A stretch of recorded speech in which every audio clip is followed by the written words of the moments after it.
ನಮಸ್ಕಾರ, ಶುಭೋದಯ. ಸಂಕಲ್ಪ ಸಿದ್ಧಿ ವಿಶೇಷ ಕಾರ್ಯಕ್ರಮಕ್ಕೆ ಆತ್ಮೀಯ ಸ್ವಾಗತ ಹೇಳ್ತಾ ಇರೋದು ನಾನು ಅನೂಷಾ. ಇದೇ ಮೇ 31ನೇ ತಾರೀಕು ಕುಬೇರ ಸಭೆ ಕಾರ್ಯಕ್ರಮ ಗುರುಜಿಯವರ ಒಂದು ಸಾರಥ್ಯದಲ್ಲಿ ವಿಶೇಷವಾಗಿ ಶುಕ್ರವಾರ ದಿನ ನಡೀತಾ ಇದೆ. ನೀವು ಕೂಡ ಇದರಲ್ಲಿ ಪಾಲ್ಗೊಳ್ಳಬಹುದು. ನಿಮ್ಮ ಜೀವನದ ಆಸೆಗಳು, ಕನಸುಗಳು, ಅಭಿವೃದ್ಧಿಯನ್ನು ಕಾಣಬೇಕು ಅಂತಂದರೆ ಕುಬೇರ ಸಭೆ ಕಾರ್ಯಕ್ರಮದಲ್ಲಿ ನೀವು ಪಾಲ್ಗೊಳ್ಳಬೇಕಾಗತ್ತೆ. ಇದ್ರ ಬಗ್ಗೆ ಹೆಚ್ಚಿನ ಮಾಹಿತಿಯನ್ನು ಪಡ್ಕೊಳ್ಬೇಕು. ಎಲ್ಲಿ ಬರಬೇಕಾಗತ್ತೆ, ಎಷ್ಟೊತ್ತಿಗೆ ಬರಬೇಕಾಗತ್ತೆ, ಇದೆಲ್ಲದ್ರ ಬಗ್ಗೆ ಕೂಡ ನೀವು ತಿಳ್ಕೊಳ್ಬೇಕಿದ್ದಲ್ಲಿ ಸ್ಕ್ರೀನ್ ಮೇಲೆ ಸಂಖ್ಯೆಗಳು ಬರ್ತಾ ಇದೆ. ಕರೆ ಮಾಡಿ ಹೆಚ್ಚಿನ ಮಾಹಿತಿಯನ್ನು ಪಡ್ಕೊಳ್ಳಿ. ಇನ್ನು ಕಾರ್ಯಕ್ರಮದಲ್ಲಿ ನಮ್ಮ ಜೊತೆಲಿದ್ದಾರೆ ಸ್ಪಿರಿಚುವಲ್ ಗುರು ಡಾಕ್ಟರ್ ವಿಷ್ಣುದತ್ತ ಗುರುಜಿಯವರು. ಬನ್ನಿ ಗುರುಗಳನ್ನ ಕಾರ್ಯಕ್ರಮಕ್ಕೆ ಸ್ವಾಗತಿಸೋಣ. ನಮಸ್ತೆ ಗುರುಗಳೇ, ಕಾರ್ಯಕ್ರಮಕ್ಕೆ ಭಕ್ತಿಯ ಸ್ವಾಗತ. ಗುರುಗಳೇ, ಇನ್ನು ಈ ದಿನ ಬಹಳನೇ ವಿಶೇಷ, ಏಕಾದಶಿ ತಿಥಿ ಜೊತೆಗೆ ಬೃಹಸ್ಪತಿ ಜಯಂತಿ ಅಂತ ಹೇಳ್ಬೋದು. ಈ ಒಂದು ದಿನದ ಆಚರಣೆ ಹೇಗಿರಬೇಕಾಗತ್ತೆ, ಈ ದಿನದ ವಿಶೇಷತೆ ಏನು, ಇದ್ರ ಬಗ್ಗೆ ಮಾಹಿತಿಯನ್ನು ನಮ್ಮ ಪ್ರೀತಿಯ ವೀಕ್ಷಕರಿಗೆ ತಿಳಿಸ್ಕೊಡಿ. ಓಂ ವಿಶ್ವಸ್ಮೈ ನಮಃ.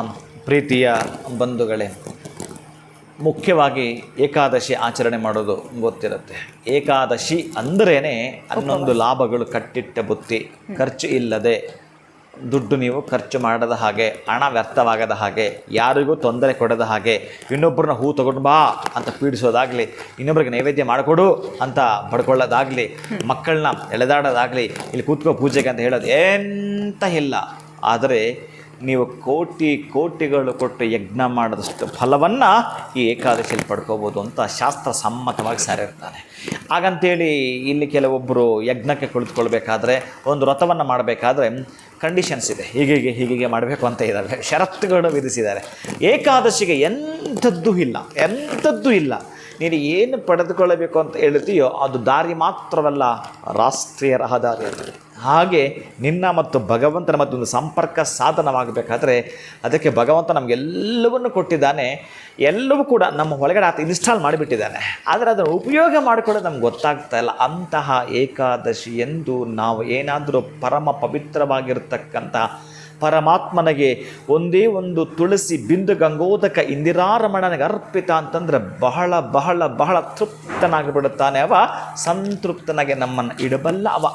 ಅಂತಹ ಬ್ರಹ್ಮಾಂಡವನ್ನೇ ಸಂಪೂರ್ಣವಾಗಿ ಆತನ ಕೈಲಿಟ್ಕೊಂಡಿರ್ತಕ್ಕಂಥವ, ಇಡೀ ನಭೋಮಂಡಲವೇ ಆತನ ನೇತ್ರವಾಗಿರತಕ್ಕಂತಹ ಆ ಒಂದು ಮಹಾವಿಷ್ಣುವಿಗೆ ಇವತ್ತು ತುಳಸಿಯನ್ನು ಕೊಡ್ತೀರೋ.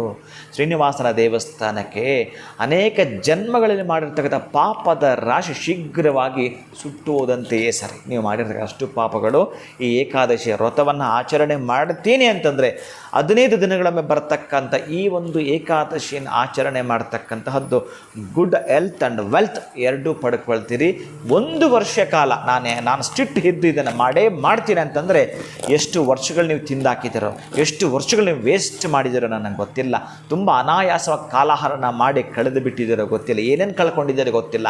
1 ವರ್ಷ ಕರೆಕ್ಟಾಗಿ ನಾನು ಈ ನಿಯಮವನ್ನು ಪಾಲಿಸ್ತೇನೆ, ಖರ್ಚೇ ಇಲ್ಲ ರೀ ನಿಮಗೆ, ಎಂತಹದ್ದು ಕೂಡ ಮಾಡಬೇಡ್ರಿ.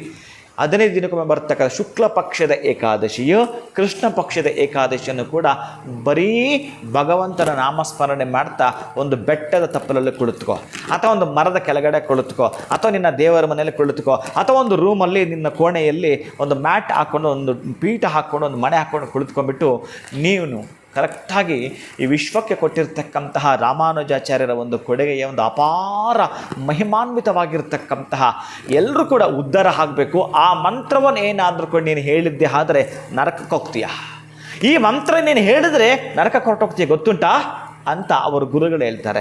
ಯಾರಿಗೂ ಕೂಡ ನೀನು ಈ ಮಂತ್ರವನ್ನು ಬೋಧಿಸೋ ಹಾಗಿಲ್ಲ, ಯಾರಿಗೂ ಕೂಡ ಈ ಮಂತ್ರ ದೀಕ್ಷೆಯನ್ನು ನೀನು ಕೊಡೋ ಹಾಗಿಲ್ಲ ಅಂತ ಹೇಳಿರ್ತಾರೆ ರಾಮಾನುಜಾಚಾರ್ಯರ ಗುರುಗಳು. ಓಹೋ, ಅಂದರೆ ಈ ಮಂತ್ರ ಹೇಳಿದವರು ಮಾತ್ರ ಸ್ವರ್ಗ ಪ್ರಾಪ್ತಿಯಾಗ್ತಾರಂತೆ. ಈ ಮಂತ್ರ ಹೇಳಿದವರು ಅಷ್ಟ ಕಷ್ಟಗಳಿಂದ, ಅಷ್ಟ ದಾರಿದ್ರ್ಯಗಳ ಹೊರಗೆ ಬರುತ್ತಾರಂತೆ. ಸುಗಮವಾಗಿರತಕ್ಕಂತಹ ಸಂಸಾರವನ್ನು, ಸಾಮ್ರಾಜ್ಯವನ್ನು, ಸಂಪತ್ತನ್ನು ಪಡೆದುಕೊಳ್ತಾರಂತೆ. ಅಂತಹ ಅದ್ಭುತವಾಗಿರ್ತಕ್ಕಂತಹ ಮಂತ್ರವನ್ನು ನೀನು 11,000 ಟೈಮ್ಸ್ 11,000 ಸಲ ಈಸಿಯಾಗಿ ಹೇಳ್ಬೋದು ರೀ. ಕುಳಿತುಕೊಂಡು ಅದ್ಭುತವಾಗಿ ನೀವು ಮೊಬೈಲ್ ನೋಡ್ತಾನೇ ಇರ್ತೀರಿ, ಫೇಸ್ಬುಕ್ ಗಮನಿಸ್ತಾನೇ ಇರ್ತೀರಿ, ತೀಡ್ತಾನೇ ಇರ್ತೀರಿ, ಹೀಗೆ ಮಾಡ್ತಾನೆ ಇರ್ತೀರಿ. ಗೊತ್ತೇ ಇಲ್ಲ 2 ತಾಸು ಕಳೆದಿರ್ತೀರಿ, ಗೊತ್ತೇ ಇಲ್ಲ 3 ತಾಸು ಕಳೆದಿರ್ತೀವಿ. ಅಂತಹ 2 ತಾಸಲ್ಲಿ ಭಗವದ್ ರಾಮಾನುಜಾಚಾರ್ಯರು, ಅಂತಹ 1 ತಾಸಲ್ಲಿ ಭಗವದ್ ರಾಮಾನುಜಾಚಾರ್ಯರು ದೀಕ್ಷೆ ಕೊಟ್ಟಿರ್ತಕ್ಕಂತಹ ಪರಮ ಪವಿತ್ರವಾಗಿರ್ತಕ್ಕಂಥ ಲೋಕೋದ್ಧಾರಕ್ಕಾಗಿ ಕೊಟ್ಟಿರ್ತಕ್ಕಂತಹ ನೀವು ಹೇಳಲೇಬೇಕಾಗಿರ್ತಕ್ಕಂತಹ ಅದ್ಭುತವಾಗಿರ್ತಕ್ಕಂತಹ ಮಂತ್ರ ಅಂತಂದರೆ ಅಷ್ಟಾಕ್ಷರಿಯನ್ನು ನಾನು ಪದೇ ಪದೇ ಪದೇ ಪದೇ ಪದೇ ಪದೇ ಈ ಒಂದು ಏಕಾದಶಿಯಲ್ಲಿ ಹೇಳ್ತೀನಿ ಅಂತಂದರೆ ತೋರಿಸಿ ನೋಡೋಣ. 1 ವರ್ಷ ಕಾಲ ಇದು ನಿಮಗಾಗಿ ಈ ಬತ್ತಳಿಕೆಯನ್ನು ಬಳಸ್ಕೊಳ್ಳಿ ನೋಡೋಣ.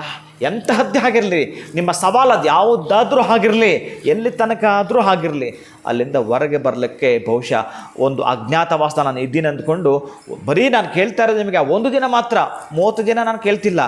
ಕೇವಲ 30 ದಿನಗಳಲ್ಲಿ ಬರತಕ್ಕಂಥ 2 ದಿನದಲ್ಲಿ ನೀನು ಆ ನಾರಾಯಣನಿಗೆ ಸೀಮಿತವಾಗಿ ಇಟ್ಟಿದ್ದೀನಿ ಅಂತಂದರೆ ಏಕಾದಶಿಯನ್ನು ಓಂ ನಮೋ ನಾರಾಯಣಾಯ, ಓಂ ನಮೋ ನಾರಾಯಣಾಯ, ಓಂ ನಮೋ ನಾರಾಯಣಾಯ, ಓಂ ನಮೋ ನಾರಾಯಣಾಯ ಹೇಳ್ತಾ ಹೇಳ್ತಾ ಹೇಳ್ತಾ ಹೇಳ್ತಾ ನಿನ್ನ ಸುತ್ತ ಒಂದು ಹಾರ ಬರ್ತಕ್ಕಂತಹದ್ದು. ಗೊತ್ತಿಲ್ಲ ನಿನಗೆ ಹೇಗೆ ಕೆಲಸ ಮಾಡಿಸಿದೆ ಅಂತಂದರೆ ಇನ್ನು ನಿನಗೆ ಗೊತ್ತಿರ್ತಕ್ಕಂಥ ಎಲ್ಲ ಮಾಡಿ ಮಾಡಿ ಫೇಲ್ ಆಗಿದೆಯಾ, ಇನ್ನಿಲ್ಲ ಎಂಥದ್ದು ಕೂಡ. ನಿನಗೆ ಗೊತ್ತಿಲ್ಲದೆ ಇರ್ತಕ್ಕಂಥ ಅದೆಷ್ಟೋ ರಹಸ್ಯಗಳು ಅವನ ಬಳಿ ಇದ್ದಾವೆ, ಅವನದು ನಿಮಗೆ ದಯಪಾಲಿಸ್ತಾನೆ.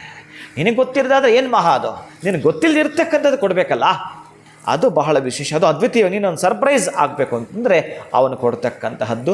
ಇಂತಹ ಬೃಹಸ್ಪತಿಯ ಜಯಂತಿಯಂದು ಬೃಹಸ್ಪತಿಗೆ ಸಂಬಂಧಪಟ್ಟ ಗುರುಗಳಿಗೆ ಒಂದು ಕಾಷಾಯ ವಸ್ತ್ರ, ನಿಮ್ಮ ಹತ್ತಿರ ಇರ್ತಕ್ಕಂಥ ಯಾರಾದರೂ ಗುರುಗಳಿಗೆ ವರ್ಣಮಾಲೆಯಂ ಕಲಿಸಿರೋದು ಗುರು, ನಿಮ್ಗೆ ಯಾರೋ ಒಂದು ಈ ಕಲಿಸಿರ್ತಾನೆ, ಆತ ಕೂಡ ಗುರುಗಳಾಗಿರ್ತಾನೆ. ABCD ಕಲಿಸಿರ್ತಾನೆ, ಆತ ಕೂಡ ಗುರು ಆಗಿರ್ತಾನೆ. ನಿನ್ನ ಜೀವನೋಪಾಯಕ್ಕೆ ಏನೋ ಒಂದು ಮಾರ್ಗದರ್ಶನ ಮಾಡಿರ್ತಾನೆ, ಅವನು ಕೂಡ ಗುರು ಆಗಿರ್ತಾನೆ. ಅವನಿಗೆ ಬಹುಶಃ ಒಂದು ವಸ್ತ್ರವನ್ನು ಕೊಟ್ಟು, ತಾಂಬೂಲವನ್ನು ಕೊಟ್ಟು, ಹಣ್ಣನ್ನು ಕೊಟ್ಟು ಬಾ ಈ ಏಕಾದಶಿಗೆ. ದೇವಾನಾಂಚ ಋಷೀನಾಂಚ ಗುರುಂ ಕಾಂಚನ ಸನ್ನಿಭಂ ಬುದ್ಧಿಭೂತಂ ತ್ರಿಲೋಕೇಶಂ ತಂ ನಮಾಮಿ ಬೃಹಸ್ಪತಿ.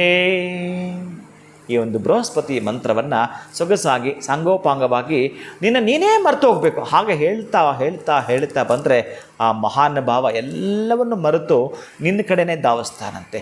ಯಾರು ಕೂಗು ಕೇಳಿಸ್ಕೊಳ್ಳೋದಿಲ್ಲ, ನೀನು ಶ್ರದ್ಧೆಯಿಂದ ಭಕ್ತಿಯಿಂದ ಕರೆದಿರ್ತಕ್ಕಂಥ ನಿನ್ನ ಕೂಗು ಮಾತ್ರ ಕೇಳಿಸ್ಕೊಳ್ತಾ ನಿನಗೆ ದಯಪಾಲಿಸ್ತಾನೆ. ಅದು ಬೃಹಸ್ಪತಿ ಜಯಂತಿ.